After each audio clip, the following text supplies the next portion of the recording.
Once I'm dead, you can hang yourself and complete the rhyme. And if I refuse to hang myself? My dear, what do you think will happen to you if you're the only person found alive on an island with 10 dead bodies? If you don't hang yourself, the law most certainly will. Patrick!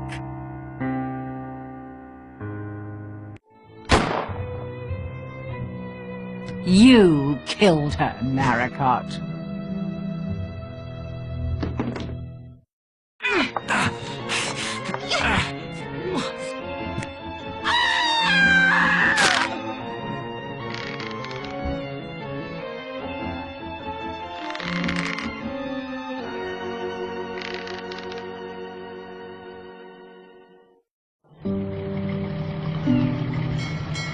The tickets are all booked. Suitcases are in the boot of the taxi. We're all set. Thanks, Pat. Don't thank me.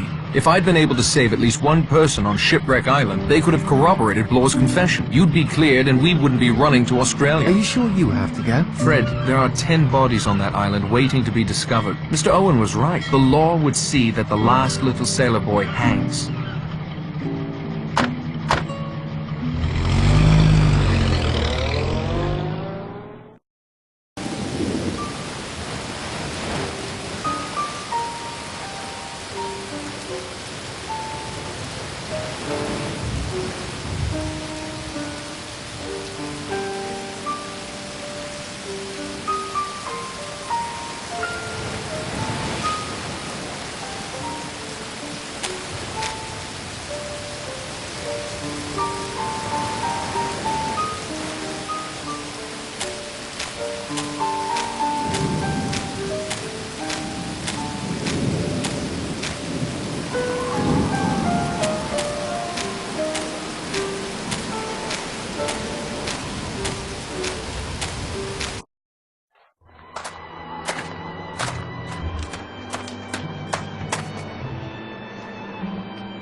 Too late. I'm sorry, Lombard. You may have left those men to die, but Owen had no right to be your executioner. Chapter 10. One little sailor boy left all alone. He went and hanged himself, and then there were none. I hear a voice. No, voices. They're coming from upstairs.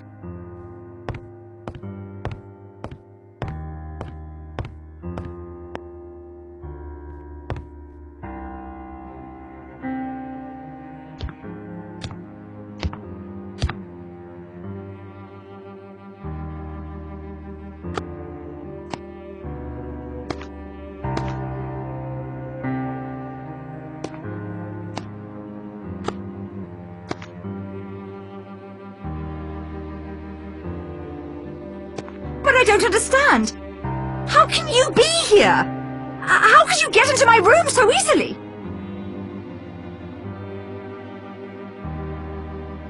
I've always had a duplicate set of keys, Miss Claythorne, as a former and actually the current owner of this house.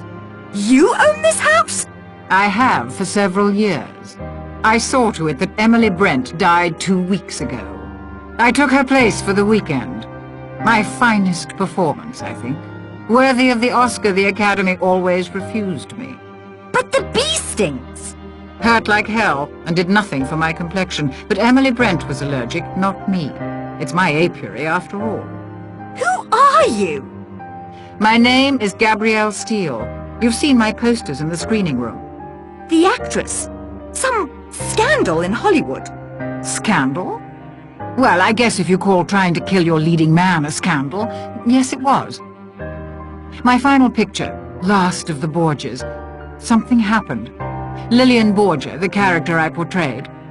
One day on the set, suddenly she was inside my head. She wormed her way in. That's the only way I can think to explain it. Telling me to do things. Showing me how. They called it a breakdown. I now like to think of it as a meeting of two minds. But why this elaborate plot? Why kill all these people? Why? Wargrave, of course. He was absolutely right. He was the central character in our little drama. The Edward Seaton trial? Yes, Edward Seaton. My love. My life. We met some years ago when I first came to London to star in a play in the West End. Then, after the incident in Hollywood, I came back to England to rest. They wanted me to rest. Edward and I fell in love. I cannot describe to you the depth of our love. You wouldn't understand. I've seen how you flirted with Lombard and Narracott, playing them off against one another. Did I? I was frightened and confused. I suppose that's as good an explanation as any. I was never confused. Edward was an innocent man railroaded by that venomous old judge simply to prove a point. That it was his courtroom, his law. 3 days Edward suffered. He couldn't bear the shame or what it would do to me. He killed himself for me. I wanted Wargrave to suffer those 3 days, watching as death approached, powerless to prevent it. But why the rest of us? I met Miss Brent at a resort soon after I arrived in England. Hateful old hag. I think I caught her qualities quite nicely. I heard how she had punished Beatrice Taylor for her so-called sin. Drove her to take her own life, just as Wargrave had driven Edward to suicide.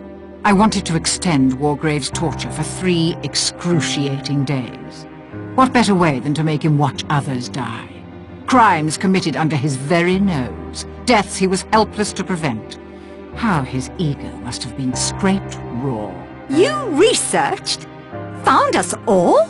Others who had apparently escaped justice, like Miss Brent, with the help of my attorney, Archibald Morris. How could he agree to help with such a mad plan? Mad? Madmen kill for no reason, no sense of justice at all.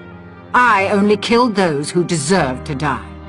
And Morris was a perfect little lawyer, asking no questions as long as the money was good. He'd been responsible for a few miscarriages of justice on his own, so killing him was not a serious moral dilemma. Then the stage was set. We arrived on my island, and the play began. The trickiest part was goading Armstrong into getting so drunk he wouldn't notice the imperceptible pulse that remained after I took the curare. A few bee stings, and then a liberal application of Bellman's universal embrocation to complete the effect. It causes a nasty rash. He saw what he expected to see, a severe allergic reaction that can only result in death. You killed the judge twice. Hardly. The first time was some fool scheme he cooked up on his own with Armstrong, so he could pretend to be dead and catch Mr. Owen. I admit stealing Miss Brent's grey yarn and fashioning a wig from it was a nice touch. I was so angry. I couldn't think who had done it or why. I thought braining him with his own law book would be enough to fit the Chancery rhyme. If you shoot me, you'll be arrested. Patrick will catch you. I'll deal with Mr. Narracott presently. Then I'll take poison. This ring I wear is a prop from the Borgia movie. Came in very handy this weekend. First for Marston, then Ethel, then my own curare. And now, here we are. Once I'm dead, you can hang yourself and complete the rhyme.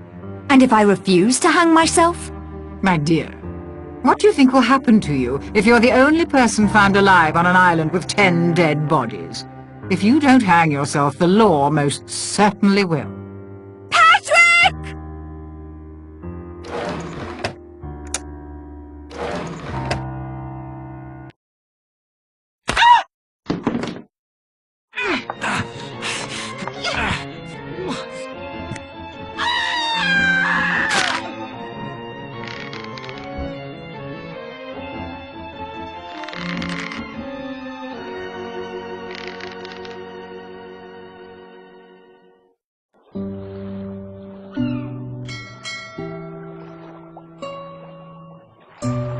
I'm sorry I wasn't in time to save Lombard. If only I'd gotten to Shiprock sooner. He was responsible for the deaths of 21 men, Patrick. I don't know what I ever saw in him. Will you listen to me now? If you insist. Hugo and Cyril went down to the beach early that day. By the time I arrived, Cyril was out too far. It was too late to reach him. Hugo claimed he had been distracted helping a passerby with directions. I knew how it would look. I thought I loved him. So I told the coroner's inquest that it was I who had been on the beach. Later, when I was cleared, Hugo was jubilant. Yet his feelings for me seemed to have vanished. I realized I had served my purpose. How would it have looked if the boy who stood between him and a fortune died while in his charge? He didn't think he'd done anything wrong. That was the most frightening part. Cyril wanted to swim out to the rocks. All Hugo did was let him. Mr. Owen invited the wrong guest. It should have been Hugo out there. No. I should have told the police the truth in the first place. I will now. I have no more right to subvert justice than Mr. Owen. Where is your brother? Plymouth, turning himself in. Thanks to your statement, he's sure to be exonerated. And us? Are you still confused?